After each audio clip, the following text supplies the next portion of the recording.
આ 1 થી 10 અંક બાળકોને આપણે આમાં શીખડાવી શકીએ અને પહેલાની સંખ્યા અને પછીની સંખ્યા પણ આમાં આપણે શીખડાવી શકીએ। એક પહેલા શું હોય તો કે 0, પછી 1 વડે 1, પછી તો 1 પછી શું આવે તો કે 2 વડે 2। આપણે બાળકોને એવી રીતે શીખડાવી શકીએ। આ 2 વડે 2 છે તો એની પહેલા શું આવે તો કે 1 વડે 1, અને 2 વડે 2 પછી શું આવે 3 વડે 3।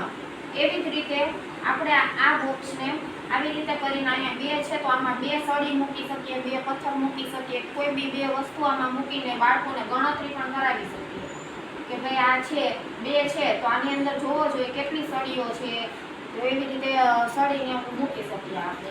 એવી રીતે બાળકને 1 થી 10 સુધીનો આપણે આગળ પાછળની સંખ્યા અને કોઈ બી વસ્તુની ગણતરી પણ આપણે શીખડાવી શકીએ।